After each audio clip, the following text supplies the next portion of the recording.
こんにちは。ボンバットファミリーと私たちのライブ放送へようこそ。私たちはあなたの視聴とリスニングの喜びのための素晴らしいショーを持っています。今あなたのホストスコッティ・ジェイロとジェリー・ケーブルにSTAY BOMBADを楽しんで覚えておいてください。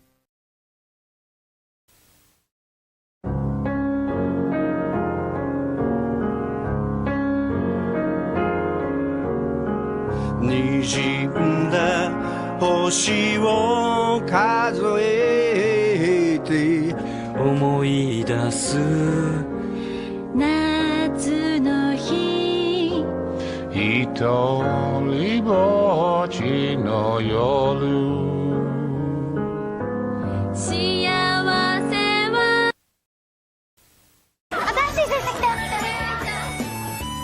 この惑星の子供たちと呼ばれる存在にはおはようございます。超重要だリンガーそう全身でぶつかっていかなくてはならない。もしよかったら付き合って声が小さい。ただ教師としてあるまじきそういう分かっております。この惑星の教育は加減が難しい。でも君はいい教師になる。缶コーヒーのボスレインボーマウンテン。 Living in America There's nothing wrong. No, I'm not. Yeah, I'm out on love. Out on love. Alone from night to night, you find me. Concerned about that? No, Dakishan. I'm concerned because there's nothing wrong. And what are you going to say to your fans when they ask you some... I'm going to say I feel good. Papa's got a brand new bag. It's a man's world. What you're going to be Hello, doing Ted. on this tour? Jam. Source, there you are. And we'll be doing a lot of good things, and hopefully we'll get Brother Ted Turner on the cover. Ted, where you at? Hasta luego.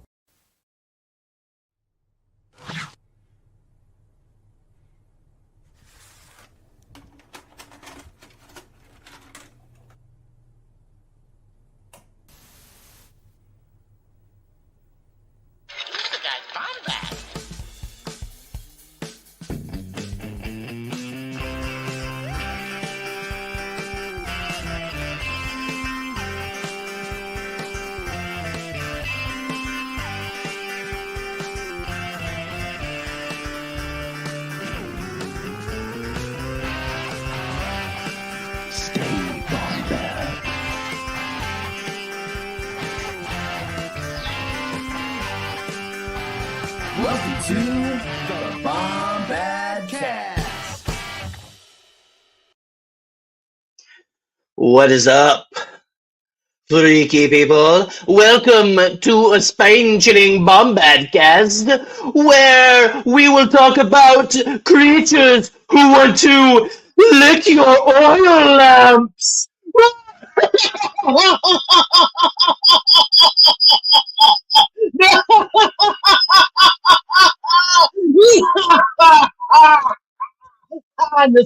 It's really kind of like crazy how many of these creatures are oil thieves, like what becomes of them in the afterlife.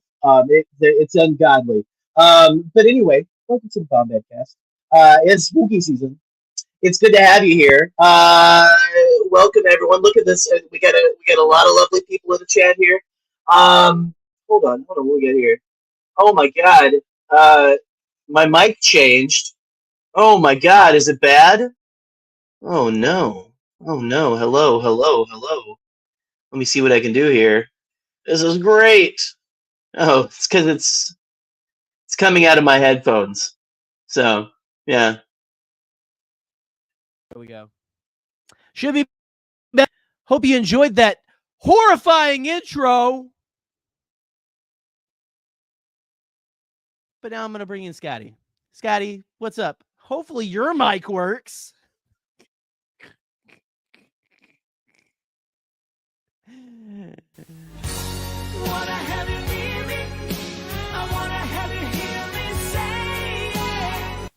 Now you have me testing it. I'm looking at my settings right now. It sounded incredible. It was like when you did the laugh, it was like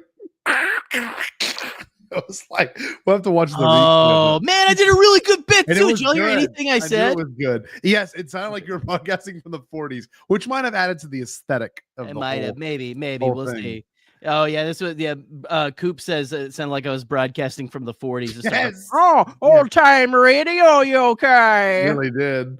Oh my happy goodness. to be here. As you can tell, my studio is changing because I'm getting kicked out of my house in a few weeks. So Get out, Mister.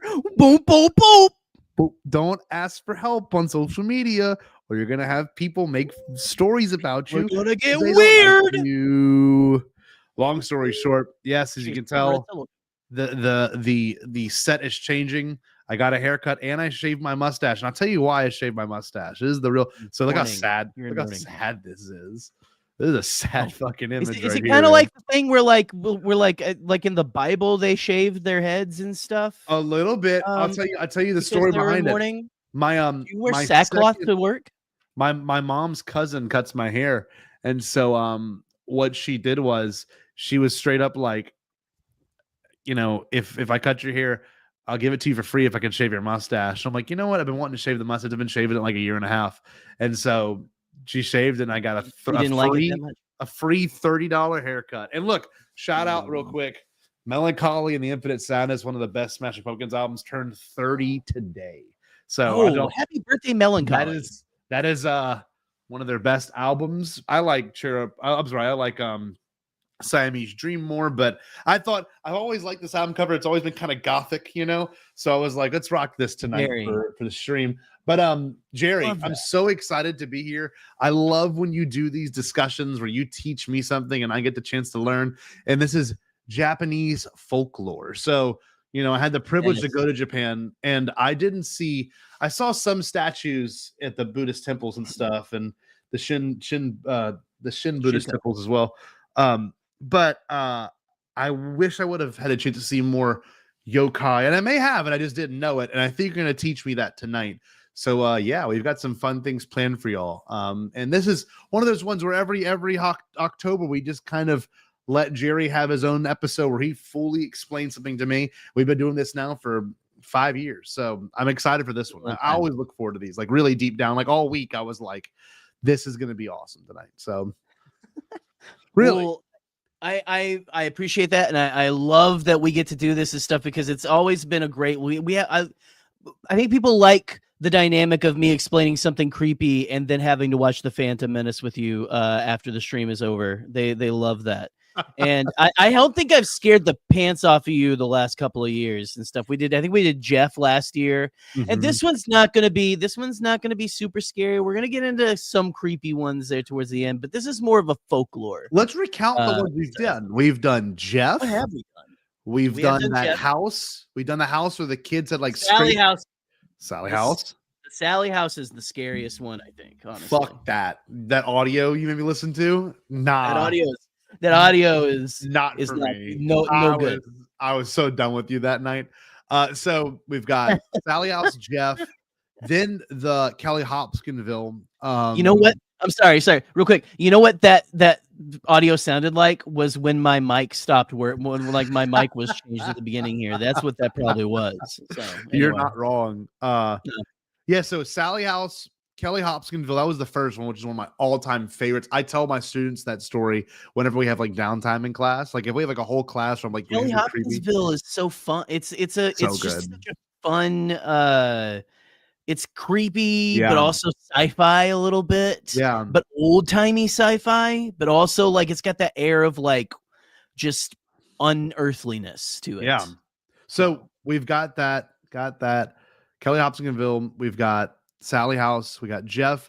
We also have the Men in Black, which is a really good one that I don't remember. What was the final one?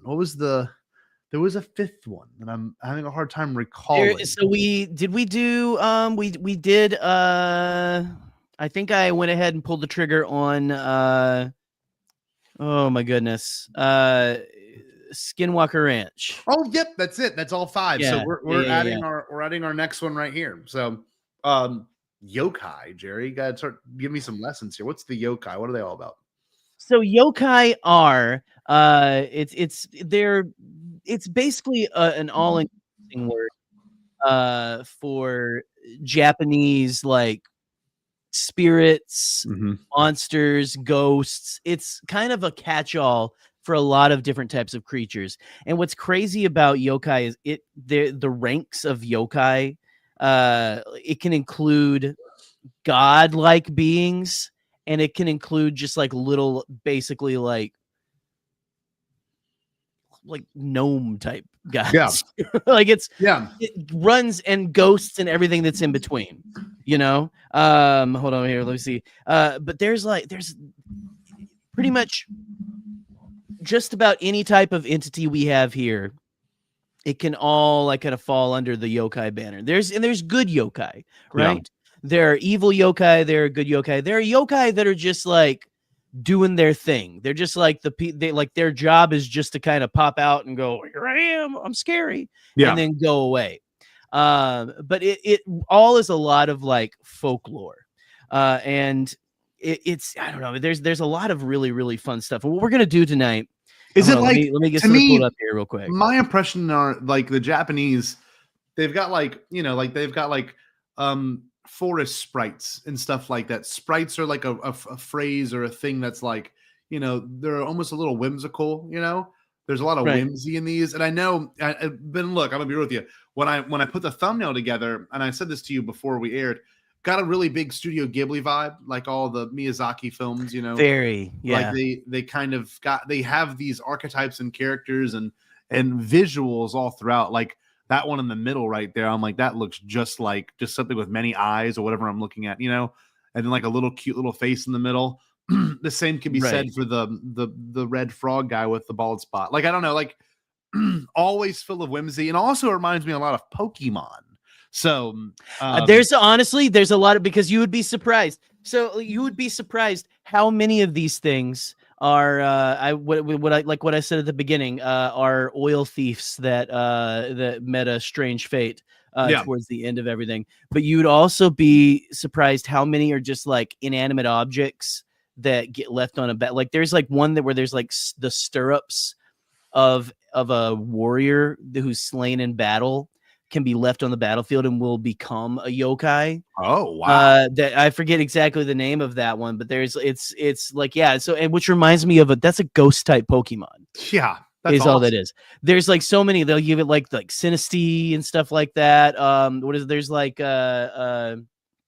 there's so many different, like there's a what's the one Pokemon that's a ghost type that is basically like, it's basically a doll that is left like in some place. And it's like not a chew or something. That's the one that looks. No. You're close. You're thinking. Well, Mimikyu is that one, and I thank God I remember that one. My 8-year-old would string me up if I didn't. No. There's like another. I'm trying to think. It's the one with the zipper. Let me look it on up its face, like for the mouth. Oh, yeah. I know what you're talking about. Yeah, it's from Gen 3. It's from like Gen 3, yes. Gen 3 or 4. Hold on. Pokemon with zipper.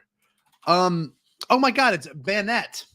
Banette, yes. Zipper for the mouth. Yeah. Which, yeah, I think that. So, but yeah, you'd be surprised how many of them are like that and stuff. So it goes in a lot of things. Let me read this real quick.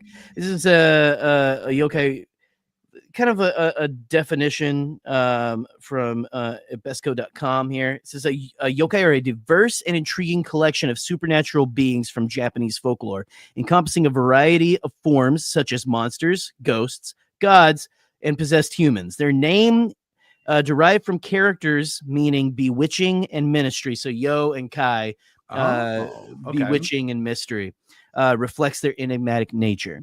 And so what we're going to do, and it includes a lot of things. It even includes, I'm sure you've like famous in Japanese folklore are the like spiritual foxes, right? The kitsune. Oh yeah, of course. And stuff, which again, my 8-year-old is also like has a kitsune, like white and red fox and stuff that she like a stuffed, like a squishmallow type thing that she is just like obsessed with mystical foxes and stuff like that. And that they are considered yokai.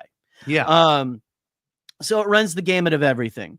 And we're going to get into a few of them here. Okay. And what I want, Scott, for you to do is I want you to Google and look up what these things look like, and we'll we got a few here. And if you listen, hey, you guys in the audience, if you got a favorite yokai, call it out. We'll look her up. I know at least Coop, I know you definitely have some, and in fact, I put one on my list that you were saying we should look into. But the first one we're going to really look into is, I think this one really kind of represents the spookiness and also the urban legendness that can kind of go into this and stuff. Yeah. And this is one that's really popular amongst school children and stuff like this. This is Akamanto, AKA, and then MANTO, I believe. Okay. And let's see if it pops up here. Ready? Here we go. Here we go. Okay. All right. Let's see what we got. Okay. Yo! So Akamanto, what happens is you occasionally, and here's the thing with yokai, right? Yokai kind of just pick you sometimes, and there's nothing, you're just, if they pick you, you're just done. There are sometimes ways to get out of, like, they'll like come to like ask you like riddles and questions and stuff. Yeah. And if you sometimes answer right, you can get away fairly unscathed. But in a lot of these, especially the modern ones, the more modern, like urban legend type ones, you can't really get away. Okay, so you see this Akamanto is holding red and blue toilet paper. It's like there will be a time that you enter a bathroom and you enter the stall, and Akamanto will be there, and they will ask you red or blue paper. And depending on how you answer, you either I think it's strangled to death or killed, like just in a very grisly, bloody way. And that's what happens to a lot of these. A lot of these things are kind of cautionary tales, you know, kind of things like that. I mean, I don't know what this is. Maybe this is like trying to teach kids to put the toilet paper on the thing, right? Yeah. You know, like where it's forward facing, not in the back. Like, you know, it's party in the front. We want it hanging up like an emo haircut. We don't want it like hanging in the back like a mullet. Okay. Yeah. Yeah. But yeah, no. So, and this, listen, these things spare nobody as well. So not all of them are evil and crazy and stuff like that, right? Yeah. But yeah, look at this. Look at these. Isn't this insane though? For one thing, red or blue toilet paper is an insane, like, it's an insane, like, conundrum to give somebody, right? What I want to ask you too is, like, it was this rooted in the idea of, like, you know, like, did someone have a vision, or is it just one of those things? Like, I know with a lot of the things you look at, the more you open yourself up to the supernatural and those entities, like, is this something that actually manifests, or more or less like it's more of just a folkloric lesson? Like, I don't know. I think that this, because a lot of these, again, this is a lot more folklore than actual sighting type stuff. This is more just like the stories that the scary stories you tell, like around like Halloween or something. The scary stories you tell around a fire just to like have fun or like scare somebody, you know, like, like you know, like something like Who's Got My Toe? Have you ever like heard the story Who's Got My Toe? I don't and stuff think like so, that. no. Whatever. Like, oh man, I told my kid that when she was like 3 and she loved it. The one thing, but too, you keep going. I'm sorry. No. I was gonna say, so this is more like, I think this is more almost like a Bloody Mary type thing. Okay, honestly. A little Brian bit. said A little bit. It looks like a Dathomirian witch. It does look like a Dathomir witch. It really does. But yeah, this is it's again very weird. Very I don't like that one. The one with the more face design there. Yeah. There's a more modern one with the urban legend of the slit mouth. Yeah, the slit mouth woman.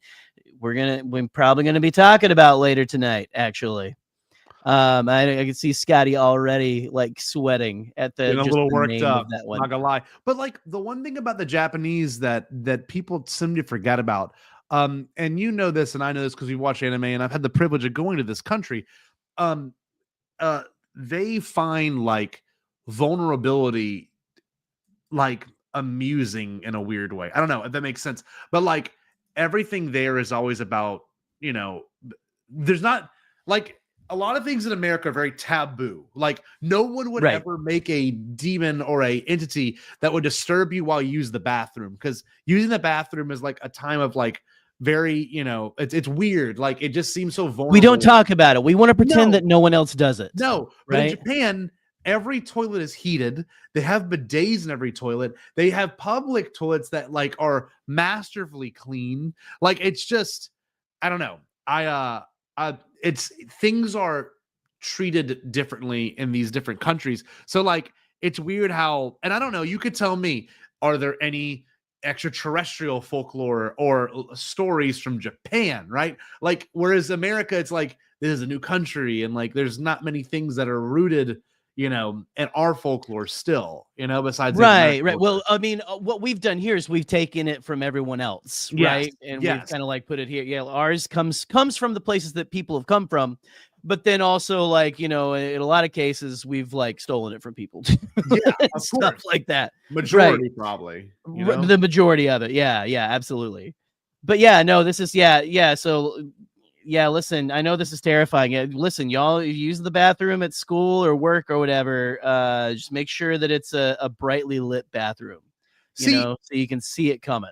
That's where I don't get scared, because I'm going to be using the bathroom in a public school, like where where thousands of other people or hundreds of other people are. You know what I mean? Right. So right. I always find that to be particularly interesting. Like, but in Japan, like you can go to a subway station and like I really wouldn't be so surprised if someone were to scare you wearing something like this. You know what I mean? Like it's manifesting that type of entity, Yeah, these are some of these are pretty disturbing images.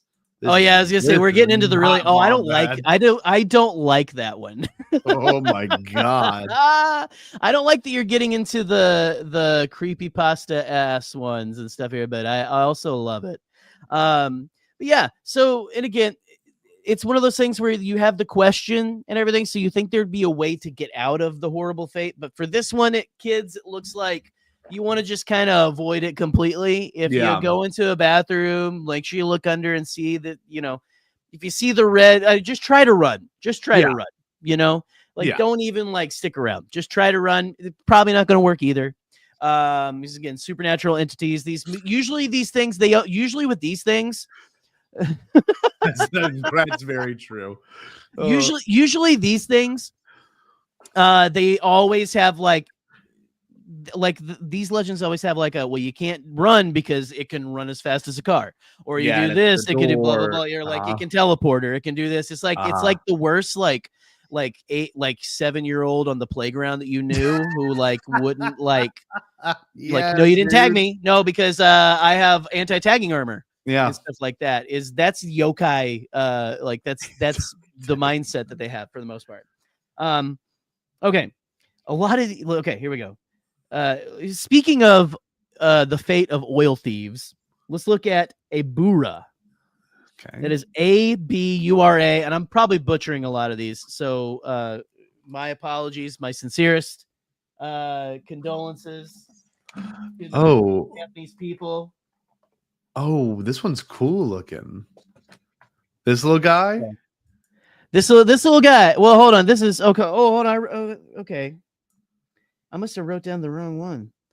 That guy is a different type in the thing right there. What in the world? This is supposed to be one that licks the oil out of oil lamps. They like can be like balls of light. And then they turn into a little weird demonic baby. There, right there. There's one. Yeah, that licks the oil out of lamps, and it is an oil thief who died, and this is their fate as they go and they lick oil lamps as a baby. I love this. This is like in Howl's Moving Castle. By the way, that other guy. Yeah. Oh, sorry. Go ahead. What are you gonna say? In Howl's Moving Castle, they got this little living they got this little living light guy that lives in like the soot and stuff. I don't know, like I that's what they have in Ghibli movies, like it's kind of feels like that, and I love these little character designs. These are incredible. Well, and there's some that are a little more creepy and stuff like that. Like it's like a baby with a long tongue. Yeah, which is a little weird, The one that you looked at earlier a minute ago that was like the little cool guy, like the Yoda looking guy, like standing there. Oh yeah, yeah. Also, that's a different yokai. also an oil thief in a past life. Oh, there we go. Look at him. So there's many. You'd be surprised how many of these, like a lot of the good yokai, found like senators or like people who were in charge and had them make a decree, say, hey, make an image of me and you'll have a prosperous harvest and stuff like that. Like, it's just like, it's all kinds of like shit like that. Yeah. Yeah. Look at this flaming baby. It's like the ghostwriter of babies. I kind of love this though. Yeah. Look at this one. But yeah, look at this. Oh my God. That's crazy. AI. I think it's an AI one. Oh, well, fake. Too bad they don't have enough creativity to do one of those. They, you know, there's a lot of them with long tongues, by the way. Oh, is that the Abura? I don't know. Or is that because there's other ones that are like more goblin-like guys that have long sticky tongues that stay in like places that are disgusting and they eat the filth off the floor. Oh yeah. Yeah. But I kind of those guys, I believe those guys are oh man, I think that they are Joe Rogan subscribers. Nice. That makes sense. Maybe. I don't know. Maybe not. I really like these kind of ways people used to rationalize things happening in the house. Maybe whenever the oil burned too much at night, like they would be like, "Oh, we got visited by a Boro yokai." You know what I mean? Like, well, I love that because it feels very authentic and real. Like it feels very it just feels like something that you could easily tell a kid and they would like their imagination would run this wild. You know what I mean? Like right.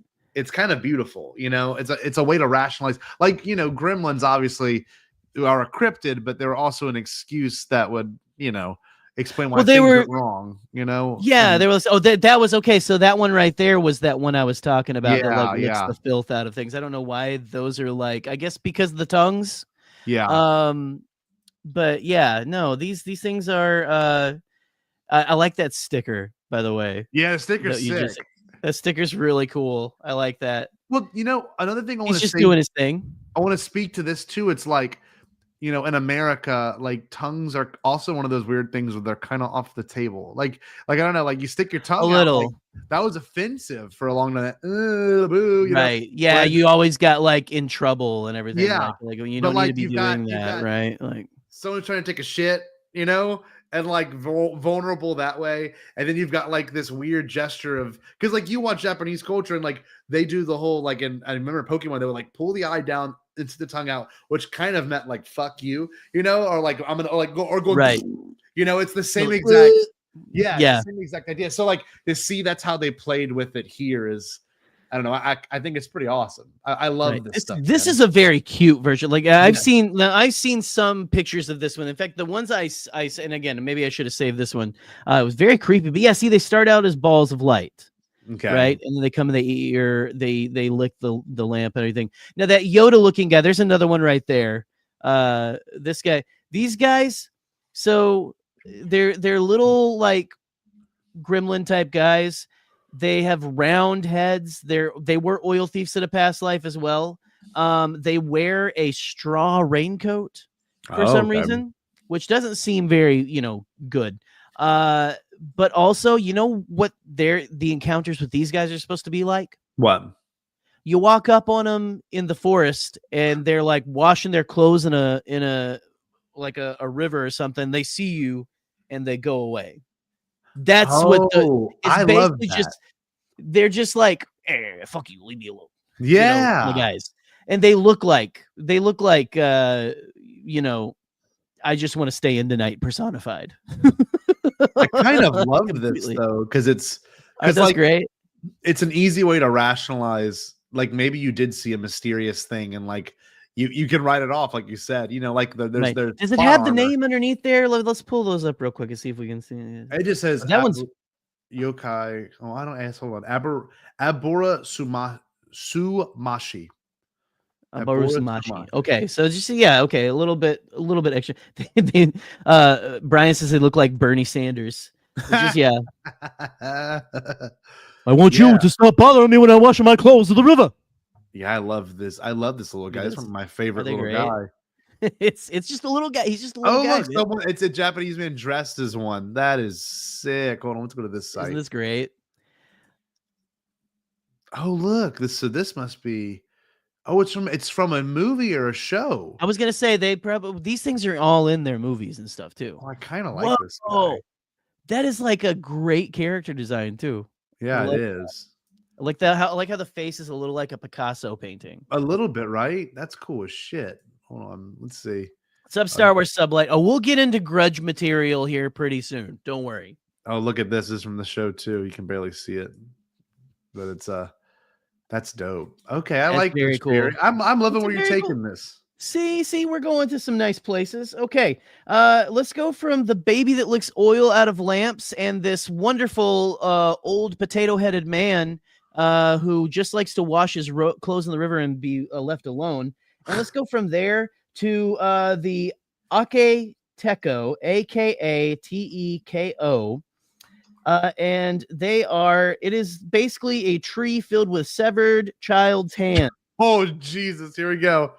Oh, what the So it's like you'll see them. It's just like a bunch of hands just hanging from a tree. And sometimes they say there will be a beautiful girl right there sitting like wearing like traditional like garb and things like that. This is wild. Yeah. No, that really, I mean, I think they'll reach down and try to grab you and stuff like that. I think that's their thing. But not really much anything. It's nothing too crazy. It's just more, boy, wouldn't you like if you're on a hike and you see this beautiful woman, but she's also got there's this tree full of just like severed hands that are moving and stuff like that. And like, okay, so it's a very macabre thing. Right, I gotta look it up, but there may be someone in the chat that will know. But in Legend of Zelda: Tears of the Kingdom, there's one. It's like the hand of Ganon or something. It's like Ganondorf's hands, but it's like just these hands with eyes in the middle that run around and chase you in like the middle of open fields, and they're like super hard to kill. I have to look up what they're called. And look, I love that Katie brought this up. I haven't thought about this folklore in a long time. In Louisiana, they got the faux follet, which I believe was a way for people to rationalize like the very rare occurrence of St. Elmo's fire. So like it's like dancing thunderbolts. Yeah. So like this is a very Cajun. Like here's an example of the faux follet. Oh, that's beautiful. Yeah, but I think it really was like the idea of St. Elmo's fire actually like you see there's an example of one, right? So I think it is just St. Elmo's fire, just swamp gas. Swamp gas catching fire. Honestly, like, but that was thank you for saying that, Katie. I haven't thought about that in a very, very long time. That's very cool. But these are sick. I love this. This is and so hold on. You got to explain this too, just for the people at home. Your big thing that you've been watching recently is Dan, right? Yeah, Dan. Yeah. Dan. Yeah, and I mean, Coop just caught up with me on that as well. But yeah, no, I've been very good anime. It deals with a lot of this. That's why I was going to bring that up. So like, if anyone else is enjoying this, and look, when I move into my new place, I plan on starting like 6 or 7 shows just to like get used to this place, and that's one of the ones I want to start big time. I would suggest, because get to episode 7. What I love about Dan is if you like cryptids, ghosts, aliens, all of that, and this kind of stuff. Yeah, it's got that bent to it, and it's also really funny, but also it can balance the funny with very emotional episodes, very emotional moments, because a lot of Yokai's backstories are very emotional. It's people who died in very traumatic ways because of poor systems and stuff like that. And so, and Dan deals with a little bit of that kind of stuff, but it does it with it does it very deftly. It handles it very very well, I think, for a show that is about, again, a kid who lost his dick and balls. Yes, that is the main. Yeah, that is the opening. We did talk about that. That's the opening. It's the opening, but it's more than that. There's a lot that happens along the way. Also, some of the best characters. Not since Stranger Things have I loved pretty much every character on a show, like with my whole heart. like since Stranger Things. This show is one of those where I just every character that comes in, I'm like, I love this. I love this. I want these. I want to see these people doing good. But anyway, but yeah, no, go check that out. You know what? Let's move on from the severed hands of children to the Akuchu. Let me show you one thing before we do that. Hold on. I was going to show you what I'm talking about. Hold on. Gloom hands. Yeah, go for it. Yeah, go for it. Please show me. This is literally what the hands look like in Tears of the Kingdom. So it is it is a lot like that. Oh my goodness. It's very similar. Anyway, what's the new yokai you want me to look up? Okay, so we'll look at this one. I gotta remember. Help me out in the chat, Coop. I don't know if you remember what are the creatures. This isn't the one, but I kind of want to look this one up. What is the yokai that is it's the straw sandals that come to life at night? Oh and they've got like a single eye and like arms and legs, and they just like kind of cause mischief around your house. And then they go back to being sandals. I forget what those are called. But those are great. No, not except for Ira. I can't say anymore, but I have a place in my heart for Ira. Ira? Anyway, Ira?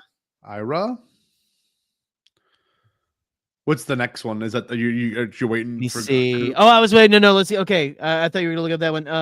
You know what? I can look up Ira. No, don't look up Ira. Let's look up Akuchu. Ira is not a yokai. Ira is a character on Dandadan. Akuchu. Okay. It's Akuchu. And this one's gonna be a quickie. This is a centipede bug that attaches to your spleen. Okay. And eats your food like as you eat and stuff. So it was you. Yeah, it's a parasite essentially is what it is. But I just thought it was great that it was like it's a centipede type bug. I love and it gets inside of you and it attaches to your spleen. Just for the hell of it, you know? I love this. Bakazori. I think you're right. I might have wrote it. Oh, never mind. I did write it down. It's in here. I just didn't check my notes farther down. We'll get to it. So this is a parasitic creature. That's all this is. Very simple. Very simple, very easy. And again, I love that it's got like kind of derpy looking eyes in most of the drawings and stuff like that, you know? Like it looks like I'm gonna attach to your spleen. It's very, very weird. Again, kind of Pokemon like, right? Yeah. A little bit. I mean, there's not a lot of Pokemon that attach to, you know, the innards of their trainers. But you know, it is what it is. I love this. Okay. So okay. Ooh, it's essentially a tapeworm. Yeah, it's basically just a tapeworm. You know, and they didn't. Who knows? You know, maybe this was like an actual like kind of thing. Yeah. Okay. Okay, these are a little creepy. The Amano Jaku. These are like, and then is AMANO and then JAKU. I think it might be 2 words. I can't really remember. Oh, sick. But these are like Oni style like demons kind of things. Oh, this is the exact picture right here. Okay. So there is a legend of this family who they found a young girl inside of a melon. Like she was born in a melon. They cut it open and released her and they were going to keep her as their child. And they said, don't open the door to anybody. And then an Amano Jaku basically said, hey, tricked her into opening the door, and it went in and stole her skin and wore her skin and to try to trick the parents when they came back. But then the villagers and everything, they basically helped them figure out that it was not their daughter. And that's born from the melon and everything. And that is a painting of him stealing the skin. Well, but these guys are real bad fuckers. They will straight up. They try to trick you. They want to like, they want to steal your skin. They want to get in there. They want to cause pain and suffering and things like that. You know, but there's a bunch of different kinds of these. A lot of these you'll find they're like a subset, right? Yeah. Look at these guys. So straight up, just like Oni style, like demons and stuff like that. Oh, I love this. But I do love like this is also a cautionary tale for like don't let strangers in your house. You know what I mean? Like Yeah, no, exactly. oh, this is It's exactly cool. that. Also, kind of given that whole thing of being born from a melon and everything like that, Yeah. A Manaman on Jakku. Exactly. I was gonna say we always want to go to Jakku. I like this guy. This guy's crazy looking, man. This guy is insane. I love this guy. Well, actually, I don't love it. This is one of the bad ones. This is one of the bad ones. They don't get along well with others. No, it doesn't seem like it. No. Hold on here. I'm gonna try to. I'm sure there's plenty for like sex stuff too. You know what I mean? Like the Japanese are. I don't have any on my thing, but I don't blame yeah, you. yeah. I don't want to mess up our the good thing we have here at Bombad. Our family friendly show about stealing demons stealing melon girls' faces. Right? Okay. But no, I'm sure there are a lot of sexual ones, just because it's very much part of the culture there where it's not as taboo as it is here. Most people don't joke or make commentary about sex in a weird, inappropriate way, or it's weird and inappropriate to us. But I see it. I mean, we all should see it as not taboo to even discuss these things. There is, I forget the name of this one, but there is one that I was in my research that I was doing and stuff. I was watching a video last night about a bunch of different kinds. There is one that is essentially like a ghost woman that has like, I think black eyes and black teeth, and they like will peek over screens at private things going on, and it basically is hinting at, because it was like a screen, and then like there's two pairs of feet sticking out from it, so there's somebody doing the deed, and it's like peeking over at you. So imagine you're doing that, and you got like a black eye, black teeth, tooth woman, like peeking over at you. Which, that's creepy as hell. Hold on here. Whoa, ghost just stole my balls. What's happening? That's the first man, episode, the Don acolytes are assembling right now. But yeah, no, there are those that kind of like, and maybe it's cautionary, like, hey, be careful, make sure you close the door. Yeah. When you do that, you don't want to like have anybody coming and peeking at you. Yeah. But yeah, lots of crazy things. Just a little audience. Just a little, just a little, just a tiny little. Listen. It's a little cuck, yokai. It's fine. If you're into it, if everyone is consenting, I don't see what the problem is. She looked creepy, sure, but she asked to be here. Okay. Yeah. So yeah. That's the main thing, is just maybe she just needs to ask before she does that. Okay. So and I don't know if we want to talk any more about the face stealers, things like this. Yeah, it's a little crazy. Let's go to the Aposha, I believe is what it is. It's APPOSSHA. And I believe this one reminded me of the guy that's on the front of the on our thumbnail. Oh stuff. yeah, it's like a little bit of a red guy, big head. Yeah, that guy, or the frog looking guy. Yeah. So these guys are known to bang kettles and beg for food around a certain time of year. So they'll go around. There's a great. I wish we could find it. There's a great painting that I saw last night. I should have saved some of these things. But it kind of like is reaching into the Oni. The Amano Jaku a little bit as well.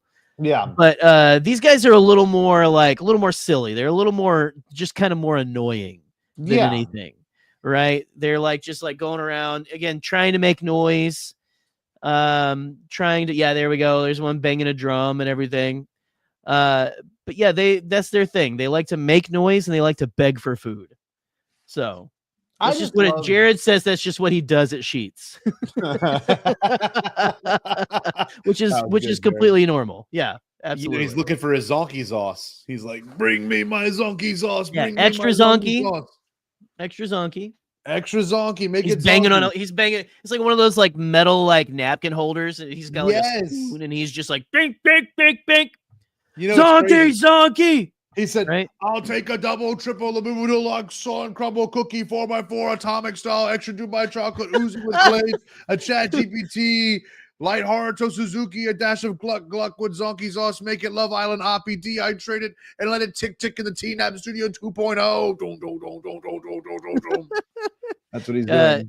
Cooper here says shirtless, I'm assuming. That's right. Yeah, absolutely. Yo, make some noise. Okay. Absolutely. So I guess Jared, is this the one, the Aposha is what you like?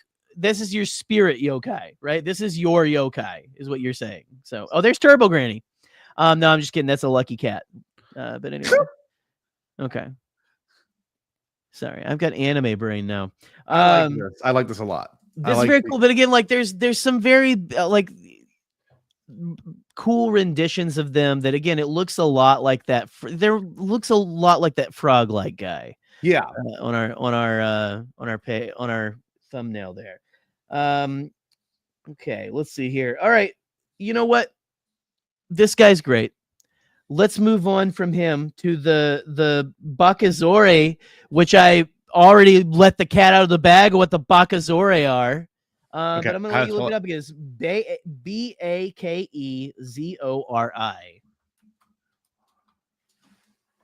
Oh, dude, this is all right. Crazy. These are the Bakazore, and they are animate sandals. They are ghost sandals. They are essentially sometimes your sandals, when you leave them out at the timeshare, they're covered in sand.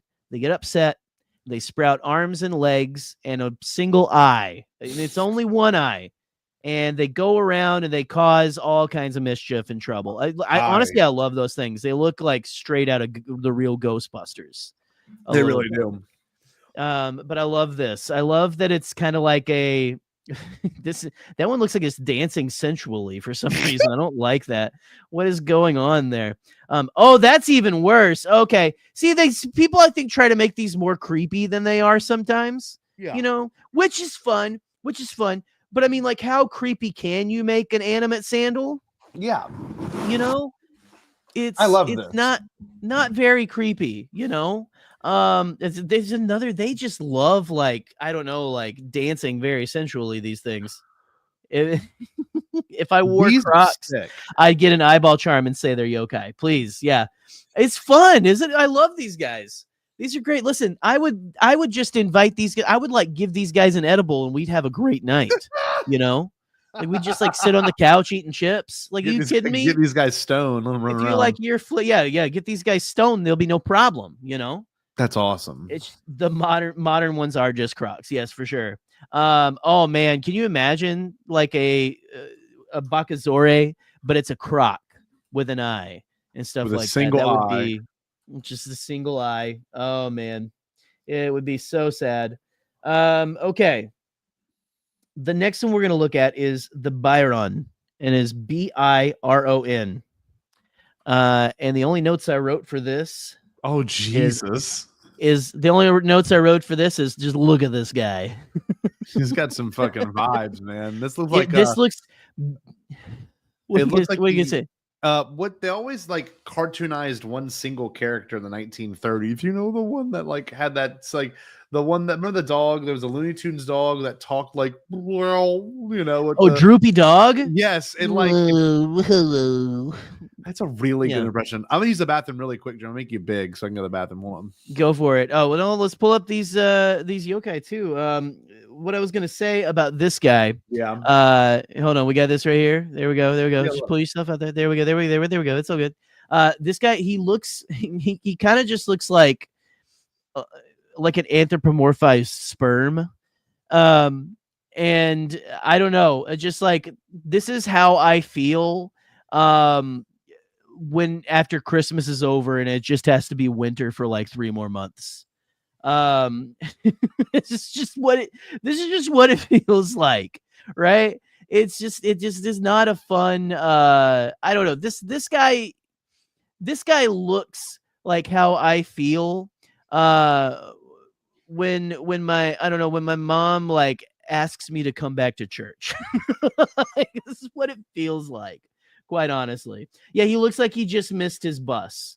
And I honestly, I don't even remember what this guy does, because I was watching a video about him, about Yokai. This guy popped up, and I just couldn't get over the fact that I don't know. He looks like if you just like sucked all the fat and fun out of Barney the dinosaur. This okay, you know? So this like you made it perfect about your mom asking to go back to church. This is how it feels post Obama administration. Every day just feels like this. And again, like I said, I forgot what this guy does. I forget if he's bad, if he's good. He looks like he's just like, honestly, he looks like he could use the edible more than the sandals. Let me see. I'll see what it says. It says this right here. We can read up on this guy. Let's see. Yeah, let's read up on this guy. It is on yokai.com. You can check out this site if you're interested in this too. This is a great site. This guy has made a lot of books and stuff on the subject. Okay, it says Byron are elongated, white, ghostly-looking yokai with drooping features, protruding teeth, and long tails. They have a soft, flabby bodies of gelatinous consistency, reminiscent of a. This is just a bad description. Jelly. Interactions. Byron aren't particularly harmful yokai. They enjoy scaring humans by caressing their heads and necks of their victims with long tails. They can be easily dealt with by throwing salt at them, which causes them to vanish. The oldest recorded evidence for a Byron is in 1972, the Yokai 1972 Yokai Encyclopedia by Sato Arafumi, along with its illustration description. He notes that it's also called the Neurobatkoke. During an interview late in life, Sato claimed that a Byron and its magical spell were recorded in the Heian and Edo period picture scrolled. It was later reproduced in an Edo period booklet containing reproductions of Toriyama Sinkin and the artist of Yokai illustrations. Okay, so they had no source for it, but it doesn't really say what it does. It's just kind of a it's you heard what it says. It basically is Louis C.K. It like caresses you with its gelatinous tail, and stuff like that. It like without you, it likes to touch you without asking. He's got a Squidward vibe, and he honestly looks like a disgraced comedian. Yeah, like he just does. Yeah, you gotta listen. Yeah, so if you see him, just throw salt at him, and if it's Louis C.K., I don't know, just call the police or something, I guess. I like this guy. Yeah, he's gelatinous too. I love that the description was not flattering at all. Not at all. No, no wonder this guy looks so sad. Anyway. I like him. He's my friend. Yeah, he's fun. Just you know. Oh, Katie, unreal. And around mixed company. So like the softie after. Oh my god! Wow, you guys work at a school? Holy shit! I'll never forget. After the first time I ever did it, I looked down at it and I was like, "You look sad." I just never forget feeling that way. If that's all very cryptic speak to say my pecker looked sad after it went down. Oh no! That's the first time. I'm like, what happened to you, Brian?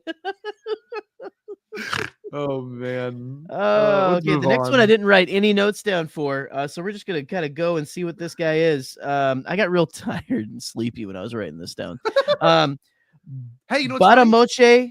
What's up? That could have been a yokai that made you sleepy and tired. You know what I mean? That's honestly maybe it was this guy like caressing my neck with his gelatinous tail. Yes. You know? Oh man, oh, no. This guy. Look at Byron, which is Shinji without the Ava. Yeah. No. Yes. Yep. Yeah. Hospital. Yeah. Shinji getting the gelatin. Okay. So let's go to the Batamoche Bakemono. Okay. And so Botamochi. Okay.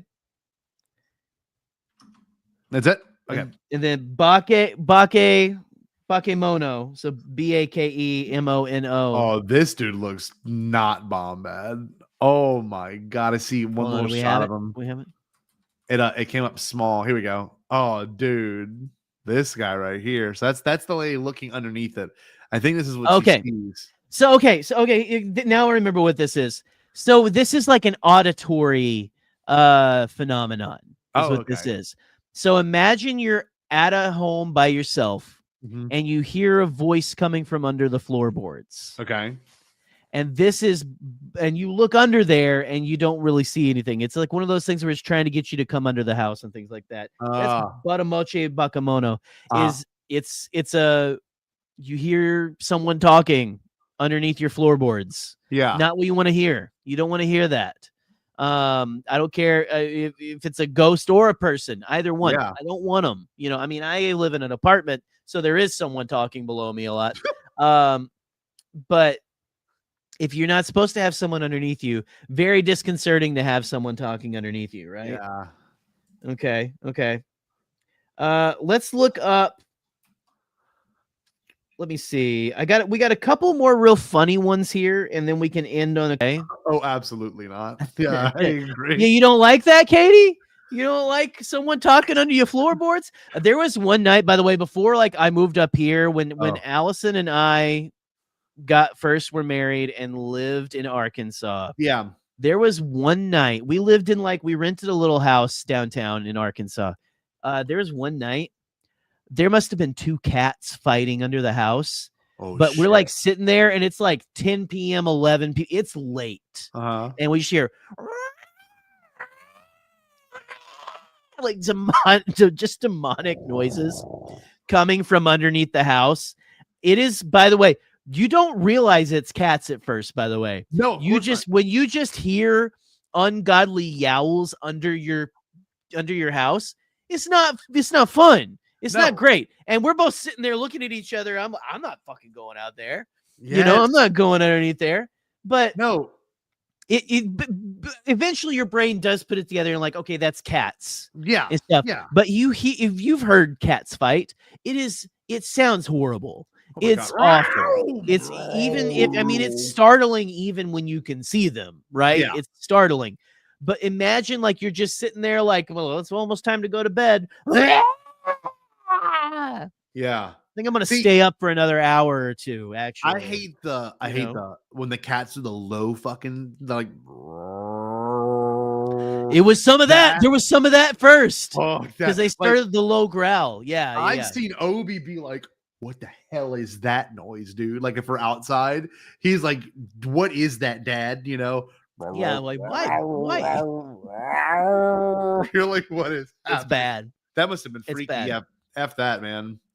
There's a squirrel in my walls. There's a snake in my boot. Sorry. Oh my goodness. Somebody has poisoned the water hole. We're gonna do one that Coop suggested to me. Okay. And I think you're gonna like this one. I don't know. We'll see. The Kurote, I believe is what it's called, is Kurote. What the fuck? Okay. And pull this up.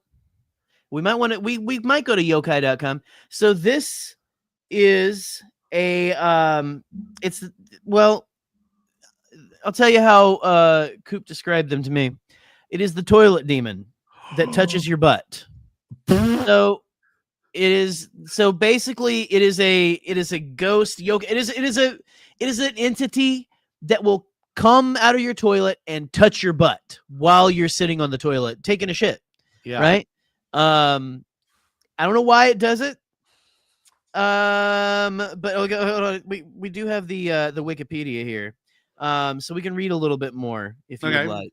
I can pull it up. A Kurote is a strange and perverted toilet demon that lurks in toilets, waiting for a victim to enter, whereupon it will try to stroke their behind.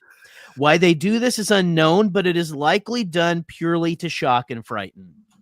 However, they can be much more dangerous when provoked. For example, a samurai would experience firsthand the wrath of a Kurote after he succeeded in cutting off the demon's hand one night after it tried to harass his wife. Within days, a priest arrived at his home and asked about his strange presence in the home.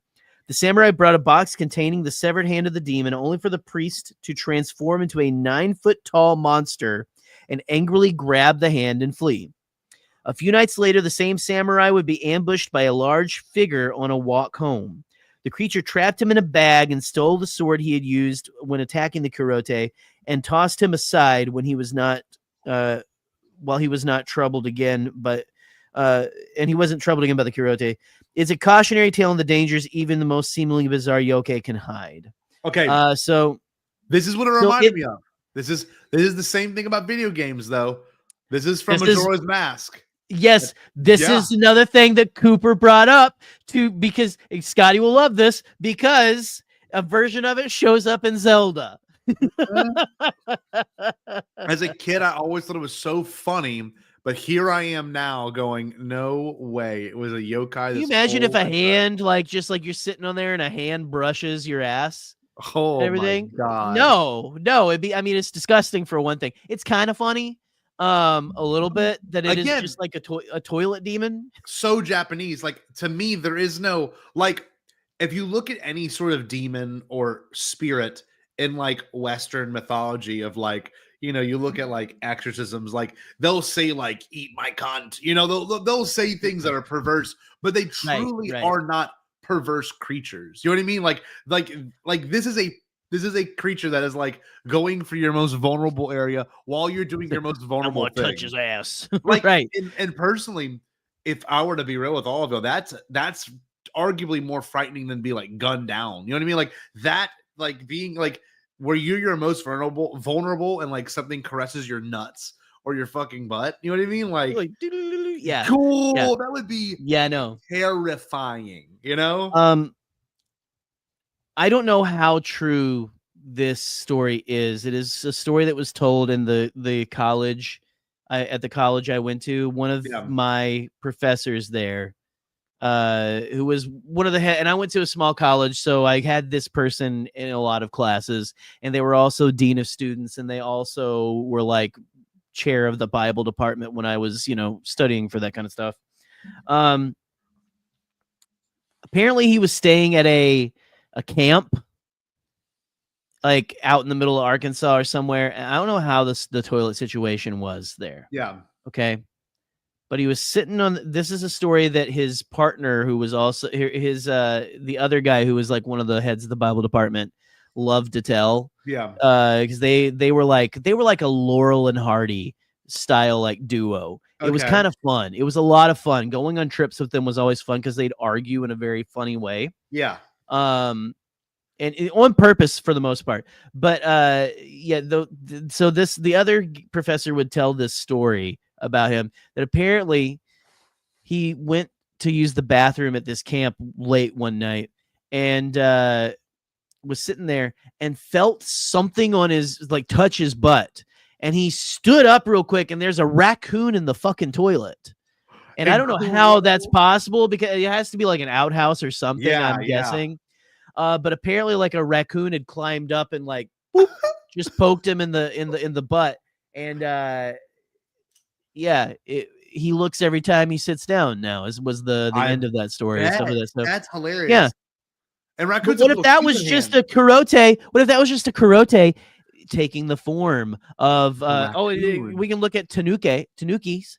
Because Tanukis are I know that's again video game adjacent, but those are also considered yokai. Yeah, very raccoon-like, right? Super Mario Bros. 3. Mm-hmm. Oh, I love these guys. Oh my. Yeah, let's see them. Let's see them. Oh, look at that! Isn't that great? Oh, they're so cute. This one has a giant nut sack. That is a giant. Oh my god! I'm not quite sure. He needs to get that checked out. Honestly, you should get screened.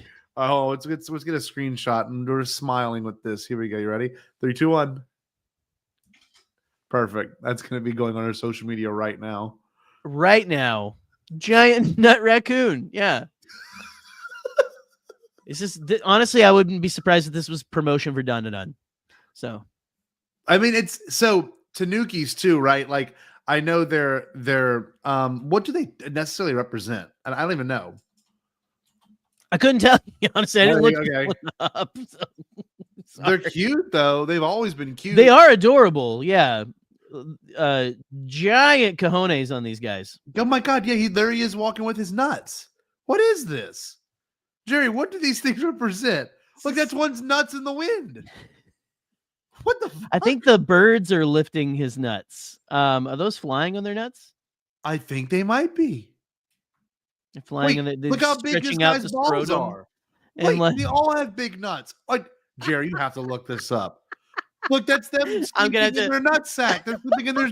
That's them there sleeping is in their there is scrotum. I think another yokai that's like an old man that has his nuts slung No! up on his shoulder and stuff because they're so big. Look at his penis. They use them. The Goop says they use them to suffocate people. How have I never? This was not in Mario. This was not it. This is incredible. Oh my god. I was not expecting this at all. Massive nutsack. There is look at the sack on these guys. Holy shit. Oh my lord. Was that there's always what is up with this? I didn't know this was oh man. This is great.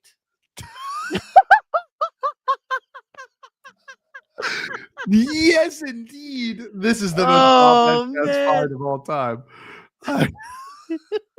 Oh no, Brady, what do you think super mushrooms are? Oh no.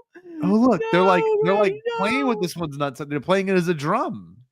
It's like a Garbage Pail Kids version of Totoro. No, Notaro. They're all kicking this one's nutsack. Or this one's hitting with their nutsack. I am. Yeah, they're like shocked kicking right it, now. kicking it. Oh my god. Oh, this one's got breast. Let's move on. Oh, here we go. I don't want to get canceled. Oh, here we go. This one's Came dragging for- them Came across for the water. scoops for sex. Look at this. This one's using their nuts as a They rowboat. can you look, see, they can do wonderful things with their giant scrotums. Isn't it great? I was not expecting it to go. This I way. was not as well. I honestly listen. The Tanuki kind of like I was trying to stay more in the creepy vein. And I won't say this. That one's got a little. Look at that. His little dick. Oh man. This is crazy. I never. Wait, hold up. It's in the shape of a leaf, right?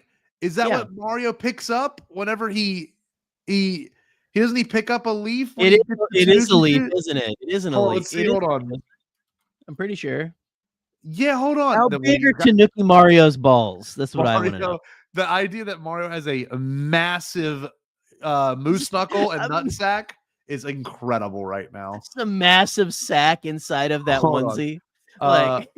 Is it a leaf? Doesn't he? Yeah, he picks up a leaf. Yeah, it is a leaf. Oh, it is a leaf. To cover his nuts. Whoa! It's like Reed Richards, but just his sack. I want to look up Tanuki Suit nuts, but I don't want to get flagged off YouTube. Let's go to a different. Let's just go to a different page and look that up. We should, you should probably Okay, here's look a little. I'll share my favorite Tanuki. I mean, my favorite yokai. You ready? This is my favorite yokai. It's the Kiss yokai. Oh, damn! Rest in peace, Ace Frehley. But I found this on a random website. They're all Kiss yokai. You've got the Peter Criss cat. You've got Paul Stanley as a samurai. Gene is some sort of bat creature, and you've got some mystic looking Ace Frehley. But I don't know. I thought this was pretty cool. In 2015, might have to buy this. Actually, I'm not even gonna I love this. Chat. I want you to sound off on this. I told Scotty he should get this as like a full sleeve tattoo. Honestly, I think that would be rad as hell. Nothing's coming up when I type in Tanuki Suit Mario nutsack. So I think we're good. I think we're good. Okay, we'll be fine. Okay. For all the jumping he does, he's got the strongest boxer briefs ever. Yeah, of all time. No, they're definitely boxer briefs because you got to hold all that in there. Okay. We got a couple more little kind of funny ones, and then we'll do a couple creepies. Okay? Let's do it. All right. You're gonna love this one, okay? And this one might get us flagged for the listen. We just looked at giant nutsacks, so here we go. Chinouya. Okay. ChinouyA. I picked this one out specifically for you. Oh no way! Go click on that first pic. This is the spirit of a woman, or like a spiritual woman with large breasts who will take care of the spirits of dead children, But sometimes she will lure children into the water to drown so she can take care of them. But she has some redonkulous mommy milkers. It's always the taboo things. Like, what is this? Like, this is so unnecessary. Heavy naturals yokai. Yes, exactly. Yeah. This is is the poster child for big naturals right here. This is incredible. Yeah, these things are nice, man. Great. Look at those guys. Look at this. Oh, well, that's something else. But wow. But it's, it's very motherly because it's the wanting to take care of the children. Like she nourishes them, obviously, with, her boobs. And her boobs. But she, it's mammy. Yokai Elvira. Wait, pause. I got a text from Haruto. He's watching live right Haruto! now. What's up, man? What's your favorite yokai? Wow. Yeah, no, Haruto, chat in the comments if you can on YouTube. We're all here hanging out. But this is this is something else, Haruto. Your culture, man, is incredible. Now, this tree appears to have breast on it. I don't know if you saw this one. This might be a different... No, I didn't see that, and I didn't read up on the breast tree. If I ran up to that in the forest, I would be a little confused. Me too. I would be excited, honestly. Excited but confused. I'd be like, whoa, it's a fruit? Oh, man. No, like I love how they kind of approach the taboo. Like I love that. I think that's why I'm enjoying this yokai so much. It's just this is not something you'd find anywhere in Western culture. And there's a lot more that are like, less taboo and such like that. Sure. But they're the fun ones to talk about, right? Like there's a lot of like, what is that little sperm guy behind her as well? What in the world's going on there? She looks like what's her face from Hercules. A little bit Meg. Yes. Megara. Megalodon. Mm-hmm. All right. But yeah, no, and again, not much else to her. Again, there's a lot of things to her. It's not just her giant breasts. It's that she likes to take care of kids. Yes. We don't want to like demean her or anything. That's like Earthworm Jim. What a what a pull, man. Oh my God, Earthworm Jim. Earthworm Jim. All the way from the back, man, from downtown. Okay. What was the other? Hold on, there was another Sega game. Toe Jam Earl. I gotta look that up. Toe Jam. I was gonna say another Sega game with a woman with giant breasts. This is about as taboo as we get in America. We've got Toe Jam Earl, Toe Jam and Earl. Panic on Funko Draw. This is as taboo as we got back then. This is so unbelievably 90s. This is sickeningly 90s. Look at this. Very, very like it's the 90s and we're edgy. Yeah, this is what fed the early aughts. Like, oh, we don't give a shit. Oh yeah, hell yeah, we drink our own piss and shit like that. Fuck your mom, she's awful. Toe Jam and Earl. Yeah. Brussels sprouts are shove them up your ass, like that kind of shit, right? We don't want to go to school anymore. Like they wanted kids to be illiterate in the 90s. Essentially, sucks. Smoking cigarettes, badass. Toe Jam and Earl definitely smoked at like 12. There was I had to find this clip, but there's a video that Chase and I made 10 years ago, and it was like. We were simulating spring break 1985 MTV. Like we were just like at our college fountain, and like I forget what Chase said. He's like stripper titties, badass. What if I could find that clip? Shit's that's like every funny. Sega does what Nintendo don't add. Yes, in the 90s. Stripper titties. Exactly that. Yeah. Badass. Hello, we will be covering. Oh man. Oh, come on. Come on. What? Who there's a prude in the chat? No. Hello, we will be covering all the best tips for computer.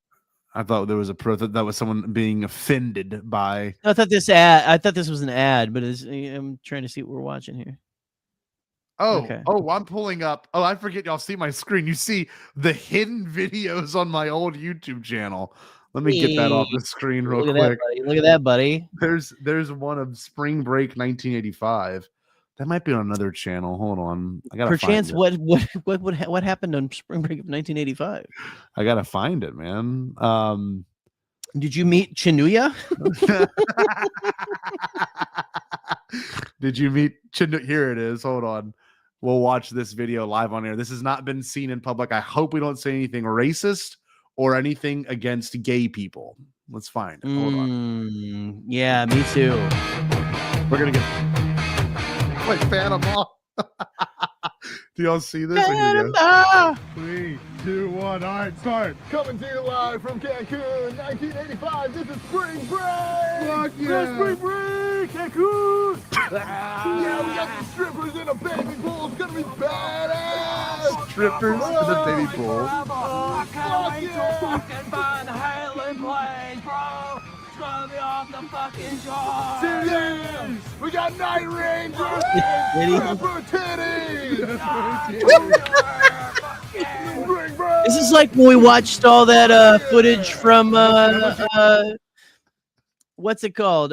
From the games channel, right? Oh man. Oh yeah. Oh hell. What was that? It does feel Drunk like Vader. Yes, Drunk Vader. What was Drunk Vader on? He was on Yes. G4. This feels like This feels like how G4 does their content. So Or in here, did. that's R.I.P. Roach. That's my Rest best friend. in peace. I'm behind the camera, and the other two guys, David Boynes and Brandon Gunlag, great guys. They're from Chalmette, Louisiana. But there's one line in here that's so fucking funny. Interview. How about you interview about the new music on the scene, the new Tears for Fears album? What do you think about the new Tears for Fears album? Dude, it's fucking tight. It's fucking what, bro? It's favorite song. Oh no, I'm too fucked up. Yeah, he's too fucked up on crack tonight. We're doing crack. It's electric chair. Badass. Fuck yeah, electric chair badass. It's so funny. Fuck yeah, electric chair badass. Here's another good one. Hold on. This is just the writer's room for Spike TV. Yes. 80s, bro. Yeah. Back to the future. Bam. Back to the future. Get shot on the beaches. Get shot on the bitches in the pool. Get the shot on the bitches in the pool. Get the pool, bitches. Wow. Badass. Oh, yeah. Oh, get in the pool, you fucking Aussie, bro. Oh, my God. All right, back to you, Kyle. What you got to say, Kyle? Well, we're clearly having a good time here at Spring Break in Cancun. We got strippers jumping off the high dive. And we got Loverboy coming up in 5 minutes on the rock block. On the rock block. All right, we're going to get back to your local programming. One last shot from the guys in Cancun. What up, bitches? I just love, we got strippers in the baby pool. I couldn't tell if that was like just a really tall person or if it was someone on like stilts. Like when you turned around. Man. You know what we could do? You know what we could do one day? And I don't know if you could find anything, but you and I could find old videos of us and just dox and embarrass ourselves for hours. That would be fun. I mean, I've got some like videos I made with my friends like in college and everything. We but gotta do it. I'd have to see if it was appropriate or Dude, something. we could really, this is us producing live, but we really could do like an entire like Scott and Jerry Film Festival, and like it's like a huge thing we hype up. I think it'd be really fun, shit like that, you know? It'd be crazy. It'll be crazy. All right, let's get back to Yokai. Anyway, Sorry. always a Kyle. Awesome. Okay, so let's move on from the bodacious Chinuya to Donosura. Let me and get it is D-O. Hold on. Let me get the tab shared. Oh no. Here we go. Dono, I want to see the embarrassing church skit videos. Did we share one of the? I have one of those. I did send to you guys. We have it personally. I don't think we've ever actually all seen them. I don't think we have. I don't know how many of those are available, but I can find them, and you can see me preaching the gospel. We gotta watch it, dude. Through theater. We have to okay, so let me know when you're ready for this. Let me know when you're ready. Yeah. Okay. Donosura.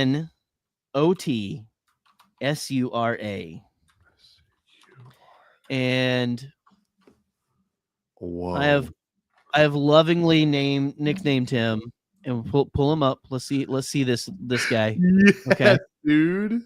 Donosura. I lovingly have called him Torso Boy. Torso boy. Oh, I'm sorry, you don't see in the screen. This No, we guy's have great. nothing. I was like, This dude's here we go. awesome. Look at this. Look at this. I don't really know what he does either. I just was like, this one needs to be in there. Yeah, I like him. Donosura, he doesn't have a head. I love that every face pretty much. So the face is covering the entire torso. It encompasses the entire torso. I believe that most of them are the same face here. Like a lot of them have like a mustache, which I love. I love that they have that there. What would you do? Oh man. Hold on, we got here. He's a torso. What else do you need? That's very true. Yeah, dude would crush at a buffet. Yeah, but where does the food go? To the back of his head and stuff? That's his a head good is question. I think it must refer to something like has to do with hunger, right? It has to represent that, Right. I'd imagine, or something. Something, right?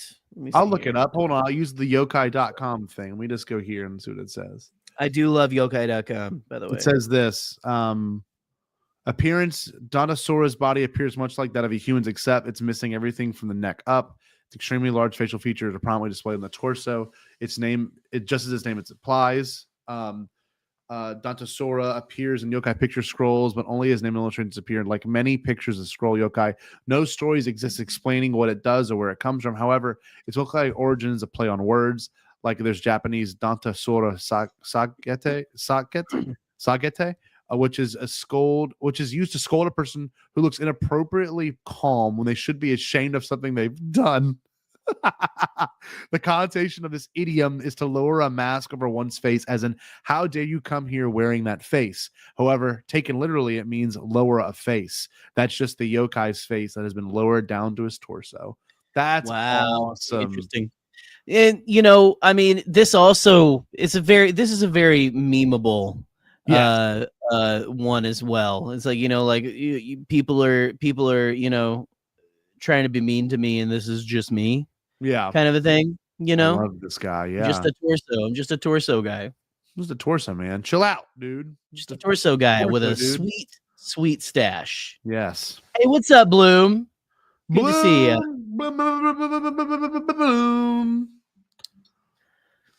But yeah, no, that's torso guy. And with this, the joy and the merriment stops. Oh yes, let's get Then we weird. move Let's go to on bed. Let's to go the to creepy bed. scary.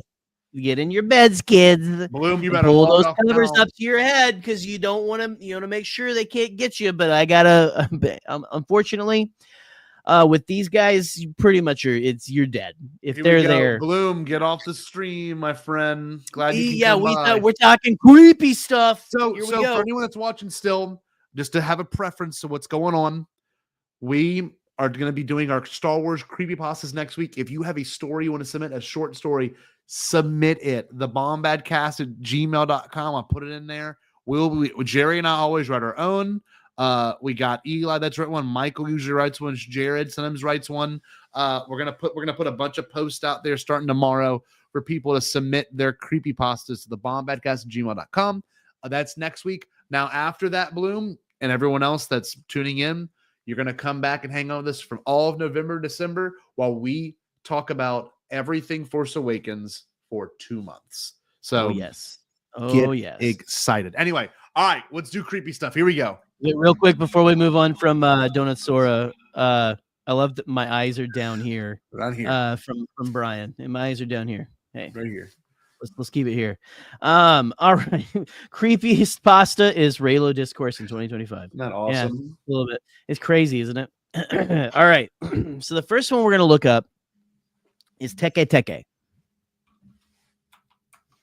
And a yokai is super scary when it is just it's named two things. Yeah.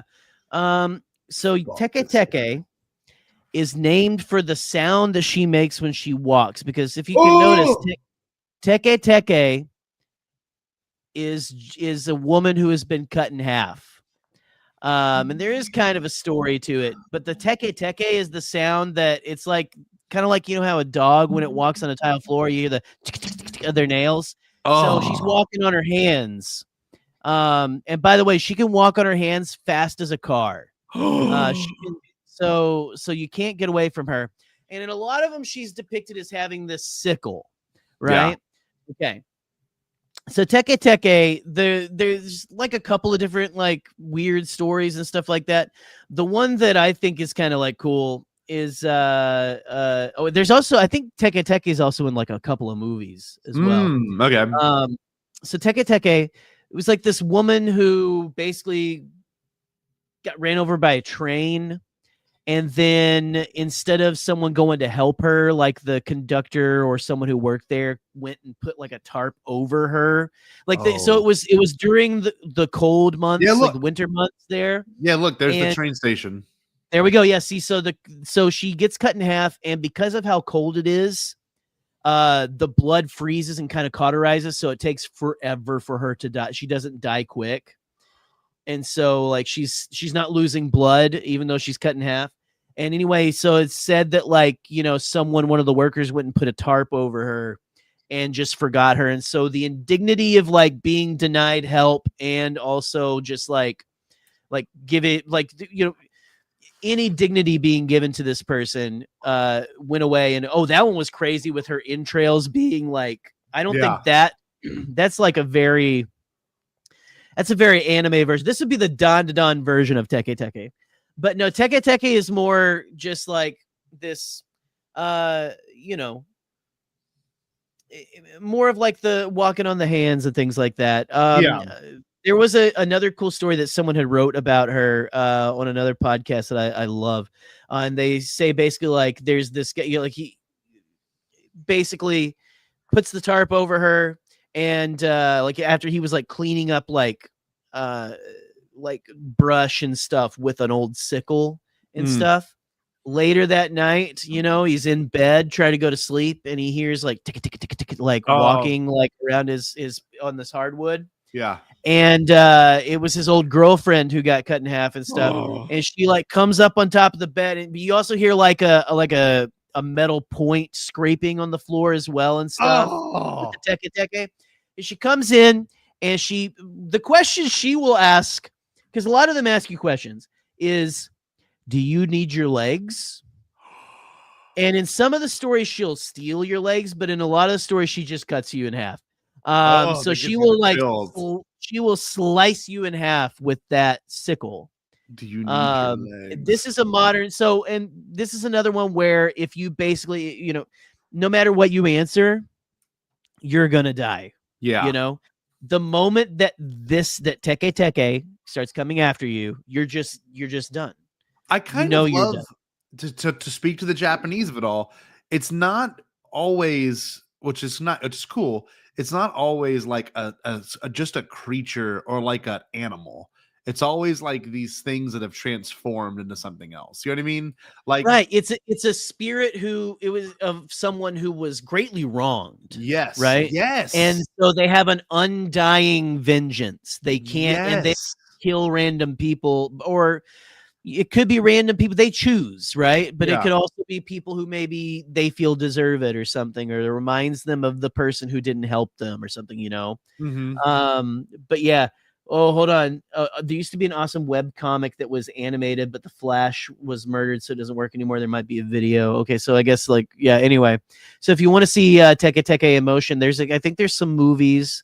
I think there are again some web comics and stuff. Teke Teke is a big one of the more popular of the creepies. Yeah. But the big creepy one. And I don't know if you have any more we want to talk about here. It's just again, it's very. I love this one for it being. It's got the gruesomeness to it, you know, like horror. Like horror has a lot of things to it. It doesn't have to be gross and gory and stuff, but there's something about that very. It really speaks to our like primal nature and stuff, like what really scares us, you know? Okay. I don't know like what you think about that, like why that kind of stuff scares us so much. Yeah, a little bit. Well, it's like there's things that I think that tickle our brain, like, you know, Katie, funny enough, me and my coworker, we do carpool every day together, and we talked about bugs the other day and like what bugs do and don't freak us out, you know? And I was like, Right. most bugs don't freak me out, but like you can't help it that there is something that plays to your brain of like, we are genuinely programmed and designed to be frightened by like bugs. We just are. Like a brown roach on your pretty white floor or any floor, like no matter how would you say it unsettles you because something has infiltrated my house. You know what I mean? And now it is feasting on crumbs or things that have been left behind by me. And like I never knew they were there. They could have been there this whole time. Like those are the things that play deep into your psyche, you know? And like I feel like that comes from get under your skin. Under like our early ancestors having to like be conscious of those kind of things as well. You know what I mean? Like they would like there's stories of like entire like communities that lived in caves of like early man getting just slaughtered by bears because like they didn't realize that was the bears like you know home, so they'd be sleeping, the bears would come back in the night and just fuck them all up, you know, like that's why people were scared of the dark. Like I think a lot of it does play into a deep psyche, so I'm excited to see what this next one's going to be. So what is this next one? Okay, this next one is I'm gonna butcher this name and stuff, which is funny with what this one does. Kuchisake Ona as Kuchisake,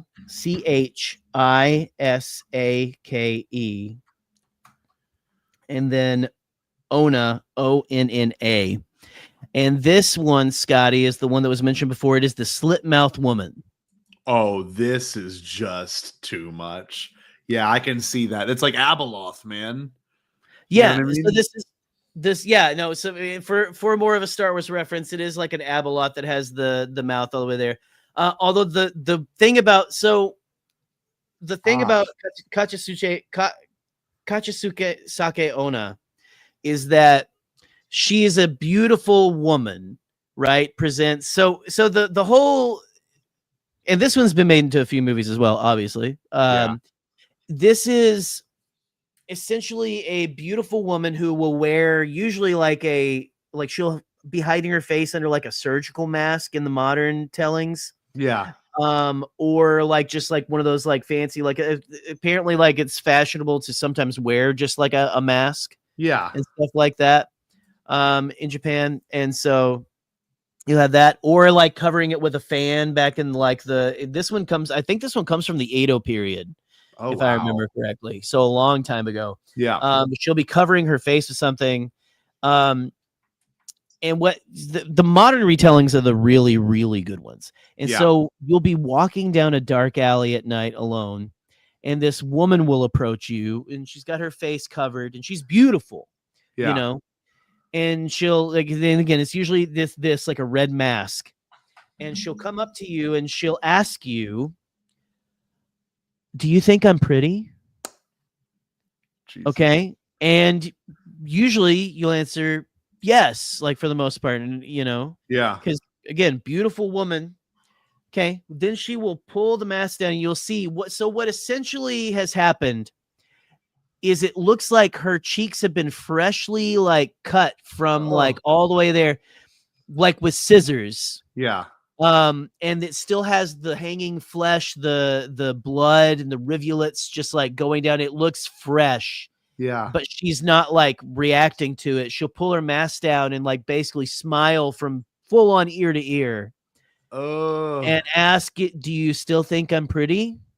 And depending on how you answer this question, she will either kill you or cut your mouth with scissors. Like she has like scissors with her. And she will go. So if you answer yes, she makes your mouth just like hers. If you answer no, she obviously kills you. And if you answer I think the only way to really kind of try to get out of it is to say, I don't know. Yeah, kind of. Or something, and like do like a half-hearted answer, because either she'll leave you alone or it'll confuse her for a sec and you can run off. See, like me, to me, where's this folklore come from? Like that's what always Well, gets me. Like, and listen to this. There was a big scare in, I believe, the 70s with Japanese school children where they were afraid of a woman like chasing them down and stuff. Like it was like on the news there and stuff like that. It was like a big scare. Like people were worried that there was like a woman like this running around, like trying to like kill children and stuff like that. Jesus. It was a big fear. But I mean, just picture all of this, man. I mean, just like in a dark alley, you're approached by this beautiful woman, completely takes you off guard. You're like, oh wow. And she asks if she's like starting the conversation. Am I pretty? Yeah. You know, and then immediately it just descends into horror from then on. Well, you want to know what freaked me out for the first time seeing it? Is I'm sure you remember seeing it in theaters too. Peter Jackson's King Kong, right? And it's when King Kong's fighting and he's fighting that other dinosaur. Yeah. And he takes it and he rips his head in half. Do you remember that? Yes. Where he it's like he's getting bit and that King Kong just does it and goes and just tears his jaw. And like as a kid, I remember being in theaters just touching my face for like 20 minutes. I'm like, could you imagine because you can do it if you want to. You can, I mean, you can you can break your jaw. It's happened in a few. The Grudge has been mentioned. There's one part of The Grudge where someone gets their bottom jaw ripped off and their tongue is just hanging. That's the thing. That stuff is freaky. It's very freaky. And again, that same podcast wrote a story about this, talking about a guy just trying to go home from work, right? Yep. And he doesn't recognize his surroundings, even though he's in his hometown. And then like this woman approaches him, and then essentially he gets sliced open like that, and she's just like leaning over him, watching him die. Basically that's the thing too, is he's like, well, I should survive this and stuff, but then like she's draining the life out of him as well. Let's move on. This is freaking me out. This one's freaking me out. Well, just one more little thing here. Apparently there is like some ways you can get away from her and stuff. Like if you there's one way, if you there's like a Japanese version of a jawbreaker that apparently if you throw candy at her or offer her one of those candies, she'll take it and let you go, which is really funny. And stuff like that. That this is just like, I'm gonna kill you with these scissors. You want some candy? Oh, yeah. There's also another way that they said you could probably get away from her is if you scream pomade, pomade, pomade, the hair stuff. I don't know why, but it's probably just because it confuses her. So basically the way to get away from this one is to just try to confuse her and run the other way. Okay, this is a good comment from Katie. Why did my husband just randomly walk in and ask him it's too late from Japan for him to... Listen, apparently it's very safe to walk in alleys in Japan and stuff like that. These are just like the stories they tell for fun and stuff. But you know, make sure to carry some hard candies with you. Carry some hard candies with you. Okay. What if it isn't? What if it isn't fun, Jerry? And it's actually scary. What if it isn't? What if Kuchisake Ono is out there? What if she is waiting to meet you in a dark alley? I would have kissed her. These questions. I would have kissed her. Honestly, I would have. I honestly, looking at her, would. Hashtag would. Yeah. Let's do some more, Jerry. Would.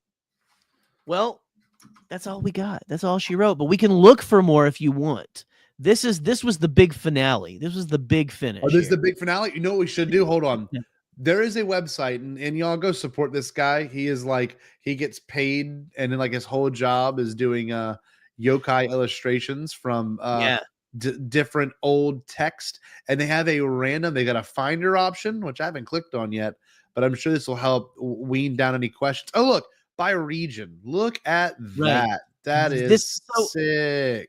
Something else to this guy, and this guy was on that podcast I was talking about as well. Oh, okay. What he was saying is that and I was telling Scotty this too.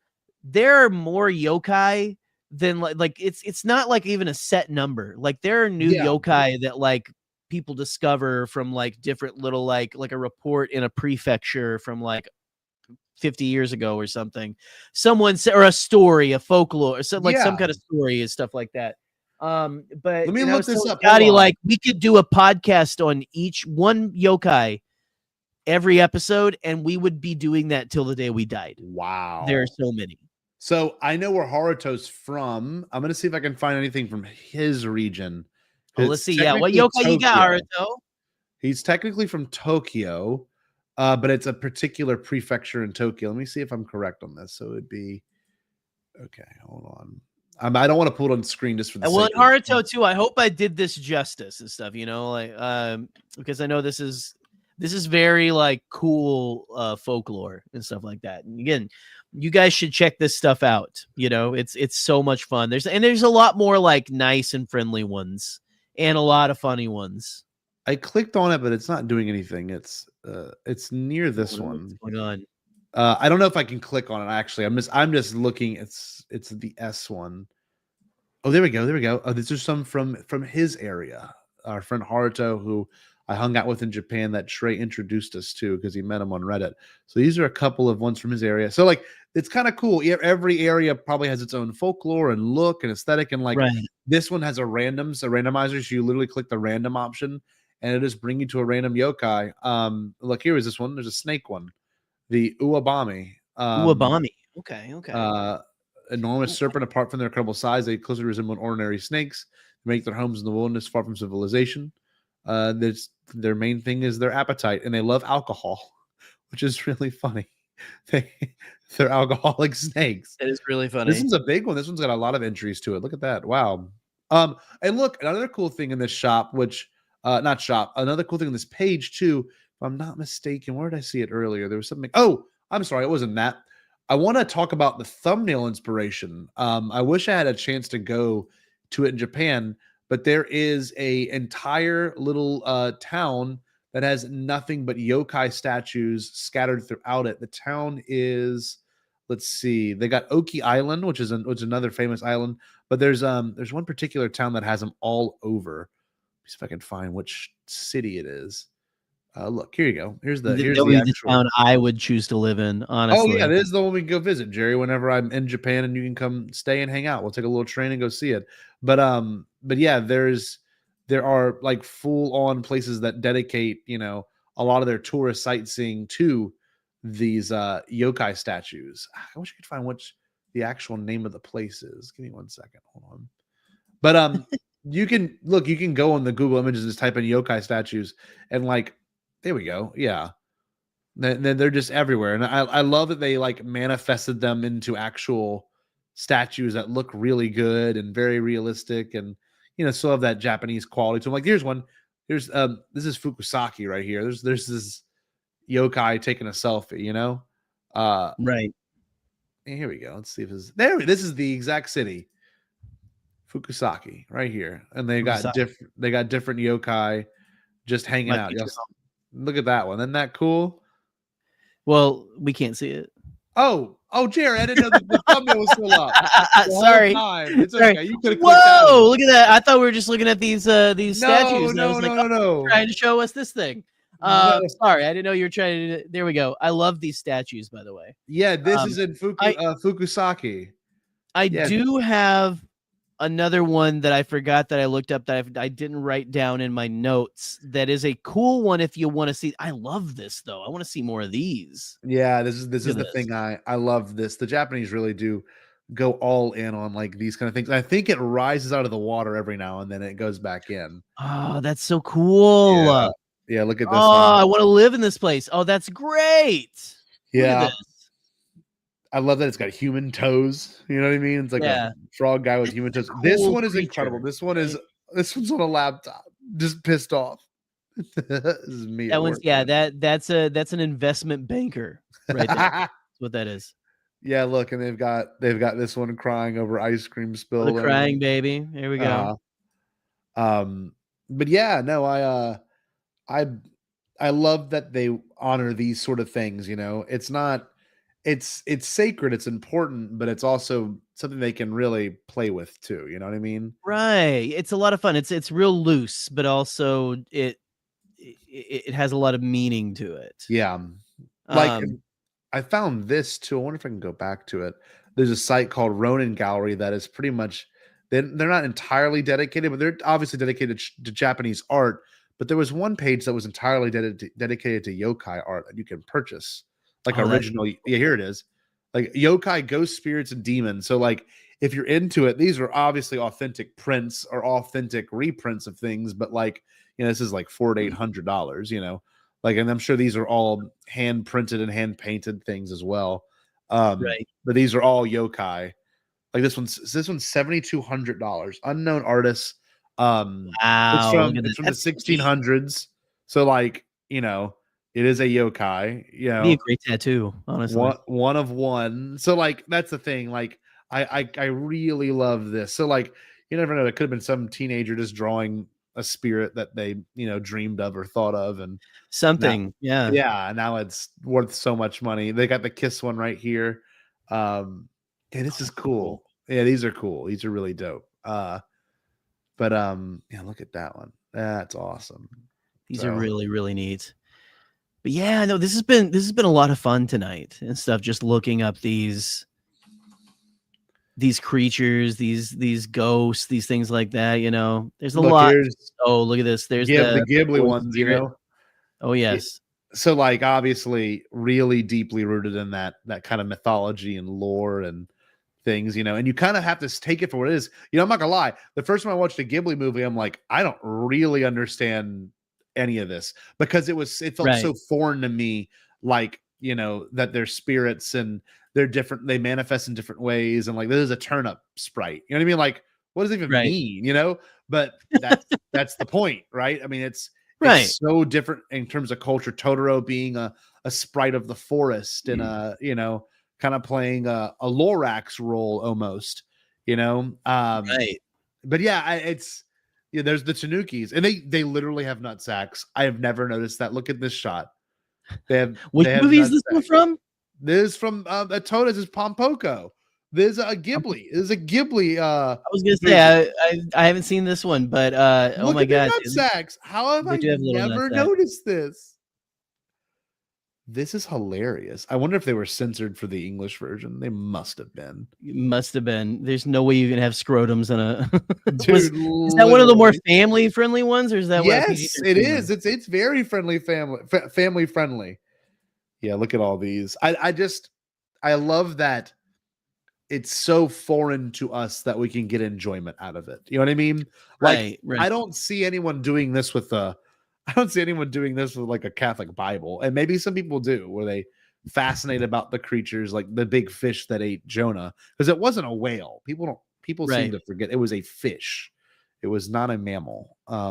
That's a whole different debate on Bible literacy, which we could do one day. But Jerry, thank you so much for bringing this to our attention. This is a really fun episode of the Bombadcast. Hey. I love this kind of stuff. This is what I live for, when you can teach me something and walk me through it. And I'm getting excited for next week with these creepypastas. So I'm excited. The creepypasta is always like one of my favorite episodes of the year because again, we get so many. Like, I love reading them, right, and things like that. And like all of you, and again, it's not just us. All of you in the chat, if you want to write a creepypasta for us to read on screen, and it can be funny, it can be short. Our thing is our conceit for those of you, we've got a lot of new people, I feel like, since last October who watch the show now. And so if you're new to the show, you haven't done one of the creepypasta episodes yet, send in your creepypasta. We're trying to fill the internet with Star Wars creepypasta because there's creepypasta about everything but Star Wars. Yeah. And so send those in. It can be creepy. It could be funny. Yeah. And creepy, whatever you want it to be. Just if you watch this show, you get the vibe, send it in. We're going to have a fun time. It's going to be the night before Halloween. It's going to be great. Be the last time I record from this space too, before my new space. The big deal. The finale. It's a big one. Bombadcast has lived in 2 locations so far. We recorded our first 3 episodes. It was in the shed I had at my mom's house. And then everything else has been in this room, right? Right. So we're starting a new era for me personally, not this weekend, but next weekend when we do our first Force Awakens coverage, which is kind of fitting. We're like, 10 years, reflection kind of stuff. But thank you, Jerry. Eli, glad you're in here. I know you sent us our stuff already. Hey. We're gonna have Eli on screen to share his audio of his story, right. and of course, anyone else that wants to share theirs, the bombadcast@gmail.com. I'm gonna start getting the social media post made for that tomorrow at work. So if you have a story that you want to share, we all write one. I used to do 2. I did a funny one and a serious one, but I might just do a funny one this time because everything going on in my life personally. But I'm excited. I'm looking forward to it. I love you, Jerry. I love you too, buddy. I had enjoyed this evening, and yeah, thank you so much everyone for hanging out for this the spooky Japanese folklore of the yokai. Jerry, what should we do, my friend? Well, guys, make sure that you don't steal oil from other people's lamps, because if you're an oil thief, you will become a floating lantern baby. But also, stay bombad, baby. Did you say impossible? Pasquale? Only kidding, Chucky. I've changed my tune because I finally thought of a possible dream that we can all share. What is it? Pasquale? It's a dream about a world when nobody is poor or sick or hungry. Oh, now that's a dream we can make come true. I'm gonna make a change for once in my life. It's gonna feel real good, gonna make a difference, gonna make it right. As I point up the collar on my favorite winter coat, this wind is blowing my mind. I see the kids in the street with not enough to eat. Who am I to be blind, pretending not to see their need? A summer's disregard, a broken bottle top, and a one-man soul. They follow each other on the wind, you know, 'cause they got nowhere to go. That's why I want you to know I'm starting with the man in the mirror. I'm asking him to change his ways, and no message could have been any clearer. If you want to make the world a better place, take a look at yourself and then make a change. I'm starting with the man in the mirror. Oh yeah, I'm asking him to change his ways. come on, change. No message could have been any clearer. If you want to make the world a better place, take a look at yourself and then make a change. I'm starting with the man in the mirror. Oh yeah, I'm asking him to change his ways. no message could have been any clearer. If you want to make the world a better place, take a look at yourself and then make a change. Time for us to take a break, but we wouldn't dream of being gone for